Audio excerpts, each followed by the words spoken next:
हिंदू और मुसलमान को अलग खाने में बांटने की कोशिश करते हैं, वे कौन लोग हैं? दोनों देखो तृणमूल में थे, दोनों बीजेपी में गए, फिर दोनों तृणमूल में आ सकते हैं।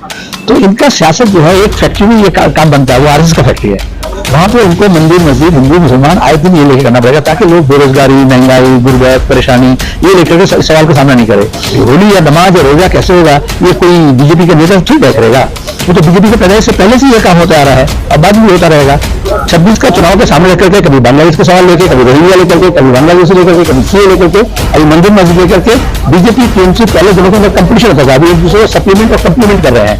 जो भी बयानबाजी हो रहा है, एक बोलने के बाद दूसरा बोलेगा, दोनों मिला करके वो सप्लीमेंटली कंप्लीमेंट्री रोल प्ले कर रहे हैं।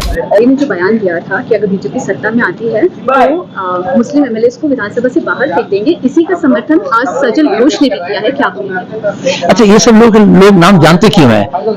इस तरह के तफरका डालने वाली बयान देते हैं, बोल के बयानबाजी करते हैं, बोल करके ये लोग तो बंगाल के लोग तो नकार हैं, चाहे वो शुभेंदु अधिकारी हो, चाहे वो हुमायूं कबीर हो, चाहे और कोई भी हो, जो हिंदू और मुसलमान को अलग खाने में बांटने की कोशिश करते हैं, वे कौन लोग हैं? दोनों देखो तृणमूल में थे, दोनों बीजेपी में गए, फिर दोनों तृणमूल में आ सकते हैं। तो इनका सियासत जो है, एक फैक्ट्री में ये काम बनता है, वो आरएसएस का फैक्ट्री है। वहां पे उनको मंदिर मस्जिद हिंदू मुसलमान आए दिन ये लेकर करना पड़ेगा, ताकि लोग बेरोजगारी, महंगाई, गुर्बत, परेशानी ये लेकर के सवाल का सामना नहीं करे। और वो दोनों के अंदर ये कंपटीशन होता रहेगा। लेकिन ये कंपटीशन नहीं है, ये कंप्लीमेंट्री है, सप्लीमेंट्री है।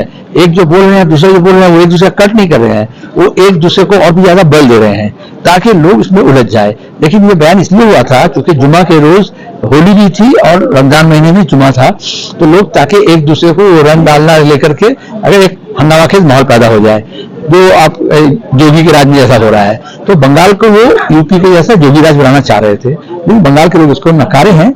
जुमा के रोज नमाज भी हुआ, रोजा हुआ और होली भी हुआ। लोग अपने अपने अकीदे के मुताबिक करेंगे। होली या नमाज या रोजा कैसे होगा, ये कोई बीजेपी के नेता थोड़ी तय करेगा। वो तो बीजेपी के पैदाइश से पहले से ये काम होता आ रहा है, अब बाद में होता रहेगा।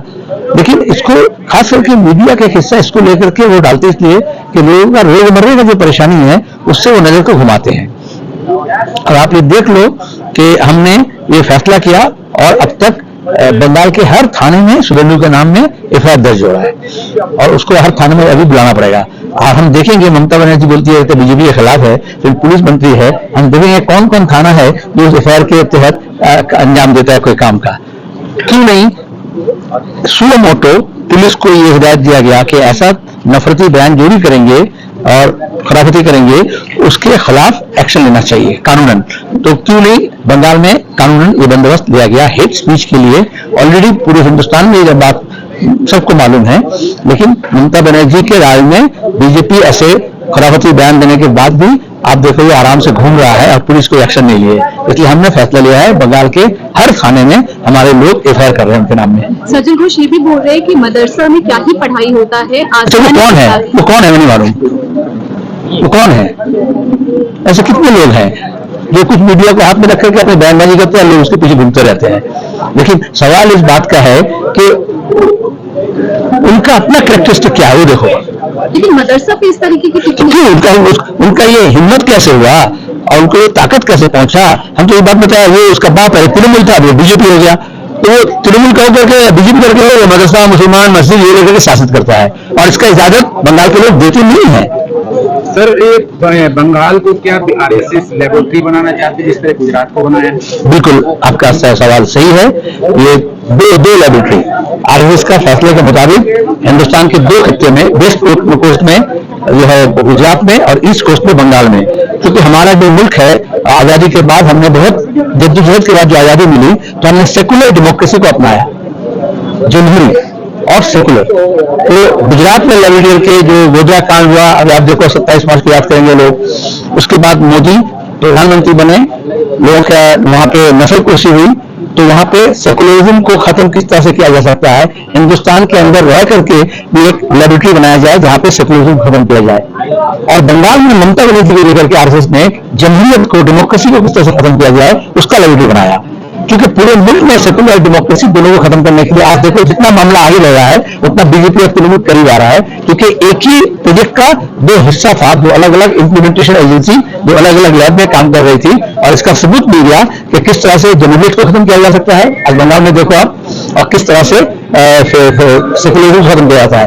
लेकिन आप जमहूरियत को खत्म करके और उसके कब्र के ऊपर आप सेकुलरिज्म का चिराग जलाएंगे, या सेकुलरिज्म को खत्म करके उसके चिता के ऊपर जमहूरियत का दिया जलाएंगे, ये हो नहीं सकता। इस मुल्क तभी बरकरार रहेगा जब इसका सेकुलरिज्म और जमहूरियत दोनों बरकरार रहेगा। ये टीएमसी और बीजेपी के बारे जो बयानबाजी हो रही है मुसलमानों को टारगेट करके, क्या ये 2026 के इलेक्शन को मद्देनजर रख के की जा रही है कि मुसलमानों को बिल्कुल 26 का चुनाव के सामने रख करके कभी बांग्लादेश के सवाल लेके, कभी रोहिंग्या लेकर के, कभी बांग्लादेशी लेकर के, कभी सीए लेकर के, अभी मंदिर मस्जिद लेकर के बीजेपी टीएमसी पहले दोनों के अंदर कंपटीशन होता था, अभी एक दूसरे को सप्लीमेंट और कंप्लीमेंट कर रहे हैं। जो भी बयानबाजी हो रहा है एक बोलने के बाद दूसरा बोलेगा, दोनों मिला करके वो सप्लीमेंट्री कंप्लीमेंट्री रोल प्ले कर रहे हैं। औरंगजेब को टारगेट किया जा रहा है 400-500 बरस के बाद। औरंगजेब तो हुकूमत करके म्यूजियम का जमाना हो गया धोखा, अब इनको औरंगजेब क्यों पढ़ा रहा है? अपना जेब भरना है इसलिए औरंगजेब क्या चाहता है? कहीं जा सकते बल्ला बोलते फुरफुर हवा, यहाँ देखो